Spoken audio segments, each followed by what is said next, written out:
We did it, fam. We are finally monetized on my YouTube channel, and boy, I am so excited. It's been a really long journey, and you have no idea the amount of effort and consistency and work I've had to put in to get those watch hours up, be eligible for monetization, and I can proudly say that day has come, and it just feels so good. When I first started this YouTube channel, I never expected it to grow. I would have been really happy as long as 10, 15 people were subscribed to me. But 2 years later, I have about 2,200 subscribers and finally hit that 4,000 watch hours watched. Oh man, it is so nice to kind of have a goal and accomplish it. To be monetized for a YouTube channel, you have to have at least 1,000 subscribers and also have 4,000 watch hours. Usually the first one is not as bad, but the second one takes a lot of effort. And unfortunately for me, I didn't really have that viral video that just gave me a gazillion number of hours.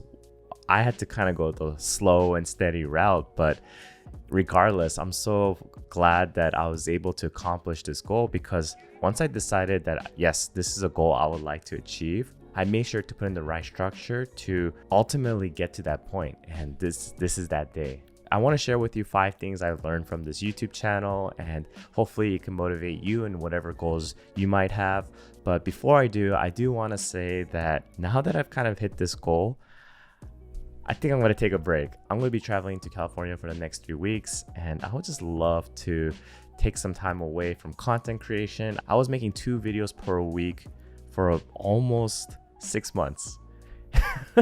Can you believe it? Like 2021, I was like, I'm going to make 2 videos per week because I'm going to hit this goal, and eventually I did it. So I think I deserve a little bit of a break, and hopefully you won't forget about good old Tech Rally. When I come back, I'll be recharged and ready to go and share with you more tips and tricks. I definitely learned a lot. I met so many good people along the way. Joe Santos, Bobby and Kevin from Coder Foundry. I also met Paul from Coding After 30. There's so many other channels that have really kind of given me a lot of great advice to get to where I am today. And just like software development, even the YouTube community does have that support system, which is super awesome in my opinion. And if I wasn't doing YouTube, I probably wouldn't have met any of these people. But yeah, let's get to the topic. Beyond meeting such great people, I really do feel like I learned a lot. And with you, I want to share 5 things I've learned, or maybe even some tips if you're considering to start a YouTube channel.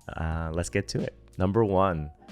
YouTube is not easy. It is very, very hard. Like I said earlier in my video, I was making 2 videos per week. I am a huge consumer of YouTube and I watch a lot of great content creators, but I don't think we understand how much effort it really takes to record a video, edit a video, post on your socials. All of this really does feel like a full-time job, and especially as someone that does have a full-time job, it was really hard for me to find that right balance. The thing is, I knew right away that to get to my watch hours to 4,000, I couldn't really bank on a viral video to get me those hours. What really paid off for me was, hey, I'm gonna be as consistent as I can as possible, make content that provides a lot of value, but at the same time, try to get those watch hours up, try to get those metrics up. Literally, it took me about 1.5 years to get to this point, and some people, they go viral off one video. Me, it takes about 150 videos to finally get to this point, but it's okay. I'm not bitter, I'm not mad about other YouTube channels. If anything, I'm so happy for those people. Everyone has a little bit of a different path to get to where they want to, and I'm not special in any way. So this took me a while, but it's totally worth it. But let me tell you, if anyone told me that they were going to be starting a YouTube channel, I would say, man, this scene is very hard, especially because there's just so much content out there now that it really is hard to stand out. So number 1, YouTube is not easy. It is very, very hard. So if you're really considering starting a YouTube channel, that would be the first thing I would let you know. Hopefully it is not discouraging you from doing it, but just understand that the whole like monetization and all of that aspect, it's gonna take a lot of work and time commitment. Number 2, I really believe that you need to have fun and be okay with being uncomfortable. To me, this was really key, because why I started a YouTube channel was because I was afraid to show my face in front of a camera.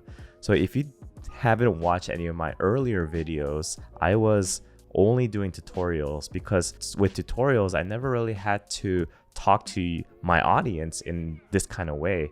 I could just be, hey, do this, hey, do that, hey, do this, hey, do that. Like, I really didn't have to talk to my audience because I was just teaching them. But as my YouTube channel was growing, I had this burning desire to help aspiring developers break into tech, especially because I know personally for me how hard it was.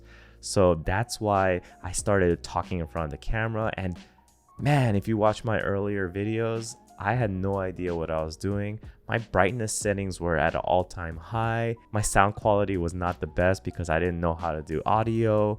All of these things were just such garbage compared to what it is now. And I'm not saying my production quality is even good here, but compared to my older videos, I would have to say that I was super uncomfortable.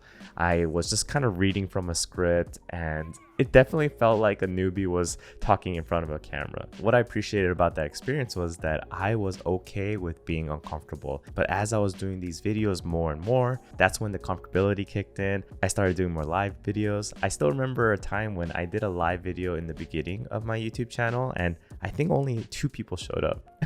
But that live video was lit because it was one of those moments where I just kind of was breaking out of my shell, and being able to talk to my subscribers was so much fun. And I'm so glad that I can do live videos with y'all now, and I can be more comfortable answering your questions, and it's just part of growing. So number 2, be okay with being uncomfortable and just really have fun with this YouTube channel. Number 3 is hard work and consistency pays off. I talked about this a little bit, but man, making 2 videos per week is not easy. I was staying up late nights trying to get my editing in and really following a schedule so I can provide you guys and gals content that actually mattered, right? I didn't want to make videos that really didn't have any value, or it was just a video for the sake of making a video.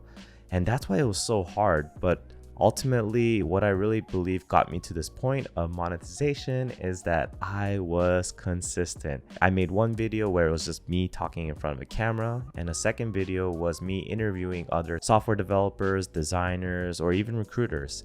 And I really feel those type of interviews are very helpful because ultimately, I would say a good chunk of my audience are people that are trying to become software developers, and specifically professional software developers. So if I learned anything about YouTube, it's that consistency really does pay off. Obviously, since I achieved my current goal of monetization, I can look back and say, wow, I really did make a good decision.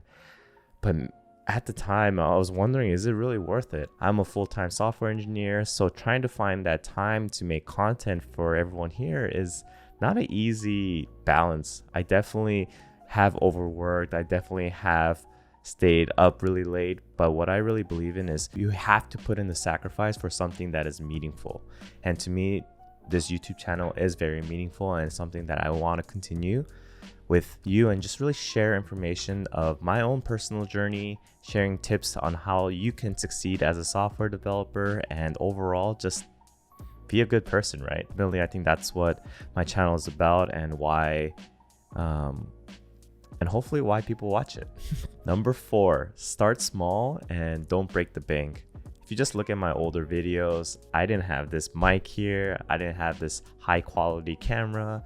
All of this was just a progression, right? I know some people believe that you need to get the top quality cameras or the top quality mics when you're starting a YouTube channel, but I would say just start with an iPhone. I actually even have a video where I shoot only on my iPhone, and it was great. I was very tempted to only shoot on the iPhone at that point because the quality was so good. But regardless, see if you like it, right? And just like coding, see if you like coding. I don't think you have to buy the best laptop. You don't have to buy a MacBook. You can start off really small, and if you find yourself enjoying what you do, and in my case, doing my YouTube channel, I had this burning desire to be better and better and better and better. That's when I started getting the mic, and I even got like a little light set up here. All of these things I didn't really get until I felt like it would benefit my channel. But everything comes in baby steps, because my priority in the beginning was just overcoming my fear of talking in front of a camera.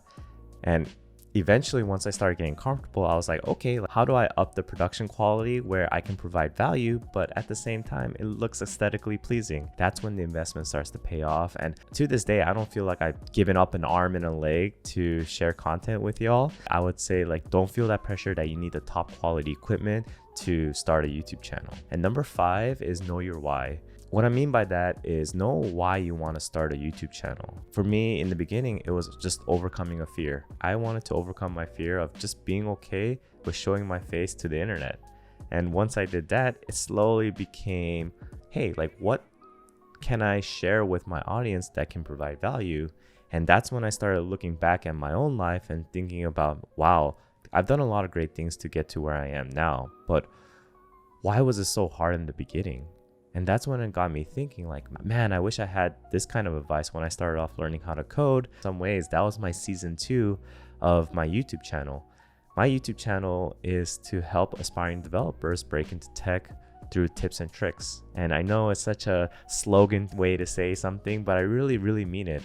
I love answering questions. I love helping people. And hopefully there's going to be a good way to scale out and help as many people as I can, because I know how tough this industry is when you're first starting off. It's already hard learning how to code, but now we have to come up with strategies to get recognized by recruiters. You have to be preparing for interviews. All of these things are so stressful, and just having someone with a little bit of experience guide you so that you're not kind of swerving down this endless road of what am I doing with my life? Like, I don't think I'm a good software developer. Generally, most of the people that I talk to through my one-on-one coaching, it's never really an effort issue. It's more about, am I on the right path to becoming a software engineer?